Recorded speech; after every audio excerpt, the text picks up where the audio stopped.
प्रेम शुक्ला जी, सबसे पहले आप ही के पास आ रही हूं, क्योंकि अब देश बेच दिया है, ये आरोप सीधा लगा रहे हैं राहुल गांधी।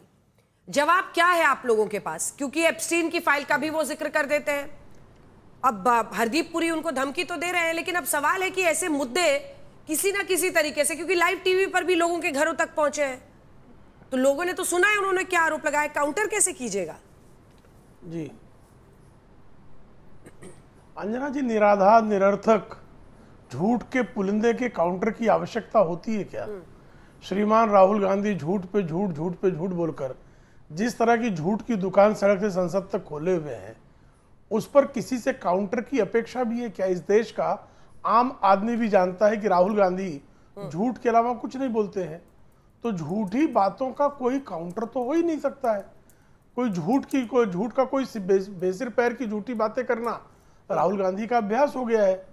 अभी तक जो है, कल तक जो है, वो जनरल एमएम नरवणे की पुस्तक लिए टहल रहे थे। कल जब जनरल एमएम नरवणे ने और पब्लिशर ने उनके झूठ को बेपर्दा कर दिया, तो किताब उनके हाथ से छूट गई है, क्योंकि अब उनको पता है कि उनके पास कुछ किसी प्रकार का जवाब नहीं है। कल तक तो किस तरह से जनरल एमएम नरवणे की पुस्तक लिए हफ्ते 10-10 दिन तक टहलते रहे। पर शुक्ला जी, लेकिन देश की 21% जनता ने तो 2024 लोकसभा चुनाव में उनको वोट दिया है ना, कांग्रेस पार्टी को वोट दिया है ना। 21% लोगों ने इसी देश में कांग्रेस पार्टी को वोट दिया है ना। और घट जाएगा तो और घट जाएगा, इसी तरह की उनकी हरकतें बढ़ती रही तो वोट घट जाएगा। अरे तो क्या कीजिएगा? हरदीप पुरी क्या करेंगे? हरदीप पुरी क्या करेंगे सर? झूठ बोलने का लाइसेंस नहीं मिल जाता। हरदीप पुरी क्या करेंगे? उनके पास जो विधिक अपने विधिक अधिकारों का सदुपयोग करेंगे।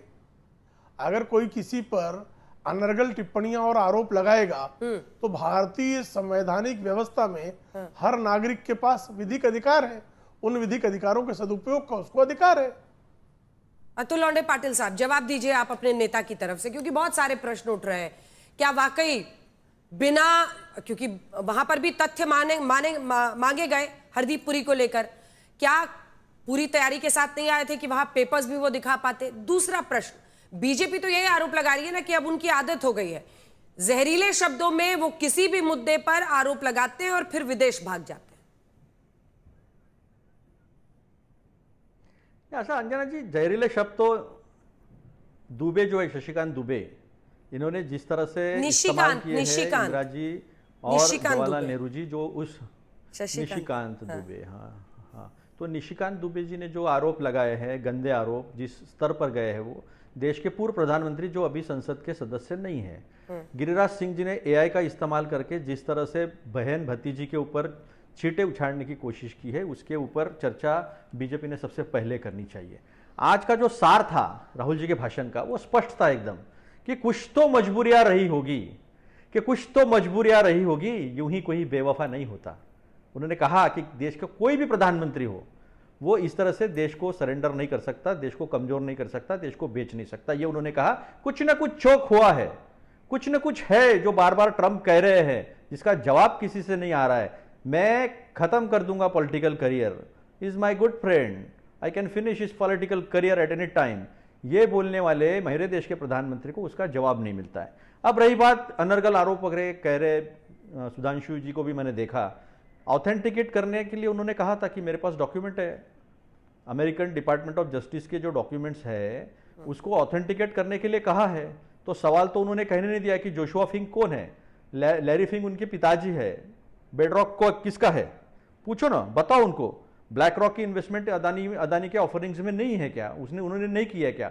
आईपीआई में हरदीप पुरी जी ने काम नहीं किया है क्या? आईएफएससी रिटायर होने के बाद में किसने अनिल अंबानी को इंट्रोड्यूस किया था? ये मैं भी यहां पर बोल रहा हूं, ये इसलिए बोल रहा हूं क्योंकि ये देश के सामने के सवाल है। अब अगर अमेरिका अगर तय करेगा कि हम ऑयल कहां से खरीदेंगे, तो हमारी सोवरेनिटी, हमारी सार्वभौमता का क्या होगा?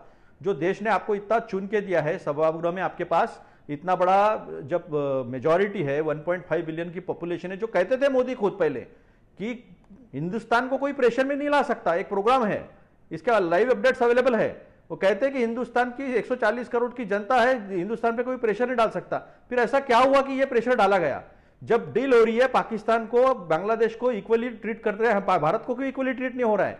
जीरो टैक्स जो है वो एपरल्स पे और गारमेंट्स में बांग्लादेश को मिल रहा है, हमें नहीं। Zero clause duty, zero duty clause जो है हमें क्यों नहीं मिला? यानी हमारा रॉ मटेरियल भी अभी बांग्लादेश खरीदेगा नहीं, रेडीमेड गारमेंट्स अपैरल में हमें कंपटीशन है, वो भी ट्रेड जो है हमारे हाथ से जाने की आशंकाएं हैं।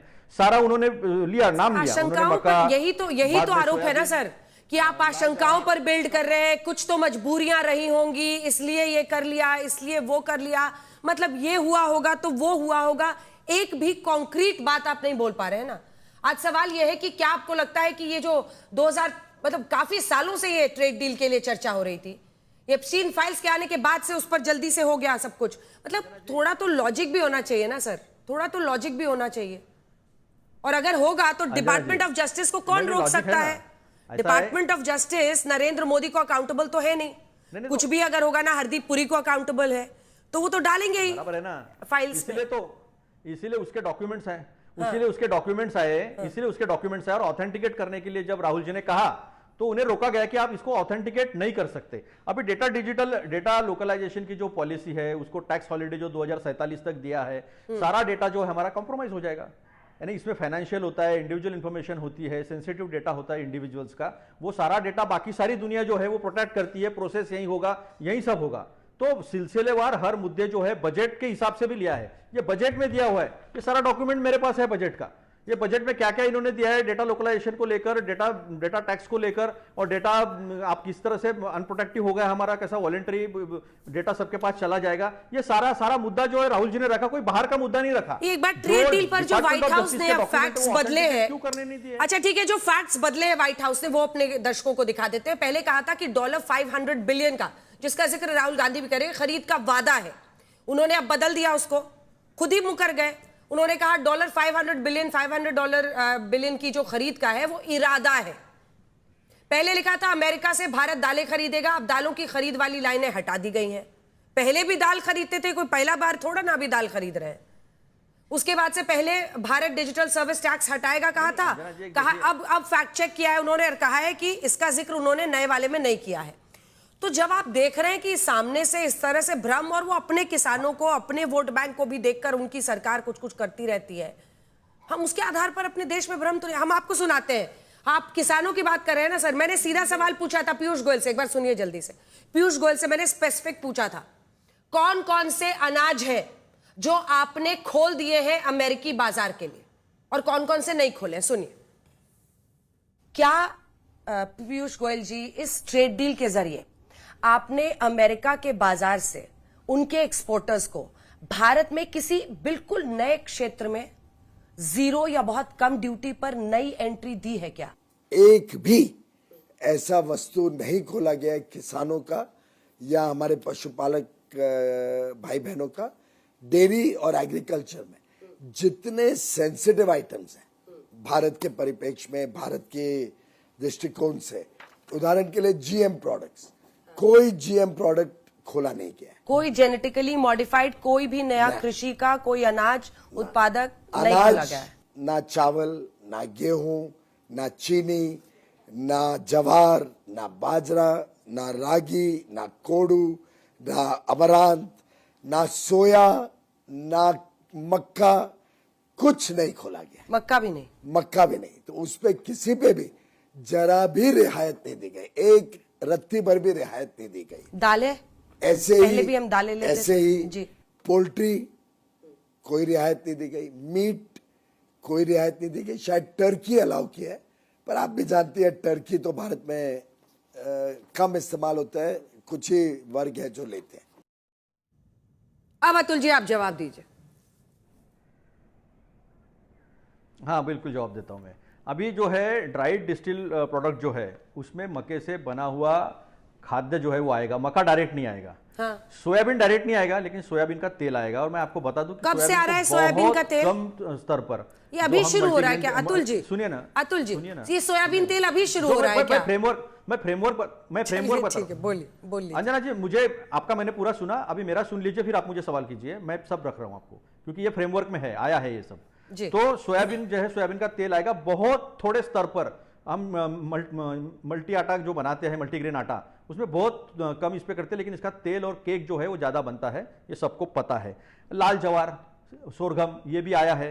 कपास के लिए तो हमने पहले 11% से 0% इंपोर्ट ड्यूटी पहले ही कर दी है, तो कपास जो है वो तो 0% पे पहले ही आ गया है, ये ट्रेड डील के पहले। तो ये डील में आया है और नहीं आया है तो छुपेगा तो नहीं अंजना जी कुछ। कोई अगर पार्लियामेंट में कह रहा है तो सारी बातें तो रिकॉर्ड हो गई है, और जो बातें ऑथेंटिकेट करने के लिए बात कही है तो ऑथेंटिकेट करने के लिए बात नहीं की है। अब मुझे बताइए कि पिलर 1 पिलर 2 डिस्कशन जो है G20 के साथ OECD कंट्रीज के साथ चल रही है और यूएस के साथ जो चल रही है, वैसे तो OECD कंट्रीज में सारे ये सभी डेवलप्ड कंट्रीज आती है, तो पिलर 1 पिलर 2 चर्चा में जो चल रही है तो वो तो डेटा कॉम्प्रोमाइज हो गया हमारा, और ये बजट में आया है। ये तो अमेरिका के डॉक्यूमेंट देखने की जरूरत नहीं है, अमेरिका कुछ एक बोलता है तो मुझे एक बात बताइए कि रशिया तय करे, अमेरिका तय करेगा कि हम ऑयल सिक्योरिटी कहां से लाएंगे। It's a very strategic thing कि हम लोग जो ऑयल रशिया से लेते थे हमको $10 कम मिलता था, कब से लेते थे? मिले ज्यादा मिले कब से लेते थे? एक बार अतुल जी को मेरे साथ दिखाइए। किसी को नहीं हो रहा अतुल जी, क्योंकि मैं मानती हूं कि आप कांग्रेस पार्टी के एक इन्फॉर्म्ड प्रवक्ता हैं, ठीक है, तो मैं आपसे एक सार्थक बहस करना चाहती हूँ, ये आपसे लड़ाई करने के लिए नहीं। एक बार सिर्फ अतुल जी को और मुझे दिखा दीजिए। अतुल जी, हमने रशिया से कच्चा तेल खरीदना कब शुरू किया? देखिए, हमने रशिया से कच्चा तेल जब से रशिया ने हमें सस्ते में देना शुरू किया, रूस यूक्रेन की जंग के बाद शुरू किया उन्होंने। सर, रूस यूक्रेन की जंग के बाद ये डेफर्ड लाइव चल रहा है क्या? उनको ऑडियो थोड़ा देर से मिल रहा है, उसको ठीक नहीं, उनको 2 सेकंड 3 सेकंड लेट मिल रहा है। सर, रूस यूक्रेन के युद्ध के बाद हमने उनसे रशिया से तेल खरीदना शुरू किया क्योंकि वो डिस्काउंट पर देने को तैयार हो। ठीक है, मुझे कुछ बताने दीजिए। फैक्ट्स आप ही से मत पूछोगे, मुझे अगला बोलने दीजिए ना। क्या वो डिस्काउंट अभी भी जारी है? हाँ ठीक है, अच्छा आप पूरा कर दीजिए फिर मैं बोलूंगा। नहीं, मैं सवाल पूछ रही हूं सर आपसे। जी, मैं आप सवाल पूछ ले, मुझे एक साथ इकट्ठे जवाब देता हूं मैं, पूछिए। ठीक है, तो मैं आपको बताती हूं सर, रूस यूक्रेन युद्ध के बाद हमने तेल खरीदना शुरू किया। उस वक्त वो भारी डिस्काउंट दे रहा था और देश को सूट कर रहा था। यूरोपियन यूनियन ने आके दिखाई, अमेरिका ने दिखाई, हम खरीदते रहे। लेकिन जब उसकी बड़ी बड़ी ऑयल कंपनियों पर बैन लगा दिया और सैंक्शंस लगा दिया अमेरिका ने, उसके बाद डिस्काउंट देना उसने कम कर दिया। उससे बेहतर हमको सूट करने लगा अन्य देशों से तेल खरीदना। भारत सिर्फ अमेरिका को आंखें दिखाने के लिए महंगा तेल खरीदते रहे। मतलब मैं एक लॉजिक, सिंपल लॉजिक आपसे समझना चाह रही हूं कि हम बात क्या कर रहे हैं। भारत डिसाइड करेगा कि कहां सस्ता उसको तेल मिलता है और वहां से खरीदेगा। सैंक्शंस लगने के बाद रशिया अब वैसा डिस्काउंट नहीं दे रहा है। सुनिए, अब बोलिए। सुनिए, अभी ऐसा है कि अमेरिका ने हमें धमका कर रशिया से ऑयल लेने के लिए मना कर दिया। एक होता है रेट और दूसरा होता है सस्टेनेबिलिटी। अब अमेरिका के लोग बोल नहीं रहे हैं क्या ट्रंप ने यह नहीं कहा कि मैंने जो टैरिफ लगाया है वो टैरिफ इसलिए लगाया है क्योंकि आप रशिया से ऑयल खरीदते हो, रशिया से ऑयल खरीदना आप बंद करोगे, तो हमने धीरे धीरे बंद किया। और ये रिलायंस कंपनी के मैनेजर ने आके कहा है, उनके प्रवक्ता ने आके कहा है कि हमने ऑयल खरीदना जो है वो कम कर दिया है। आज भी $10 से सस्ता मिलता, महंगा मिलता वो छोड़ दो। अमेरिका ने 2012-13 में भी हमारे ऊपर प्रेशर लाया था, लेकिन ईरान से ऑयल नहीं खरीदने के, फूड फॉर ऑयल पॉलिसी थी, हमने खरीदा, हमने बॉन्ड्स भी जारी किए थे 131 लाख करोड़ के, और वो हमने पेड भी किए हैं। तो ये हमने सब किया है। तो आज अमेरिका तय करेगा क्या, ये सवाल है। वेनेजुएलन ऑयल जो है वो हार्ड ऑयल है, वो प्रोसेस करने के लिए हमारे पास उतनी मशीनरी नहीं है, और हमारे पास प्रोसेस करने के लिए मशीनरी रशियन की है।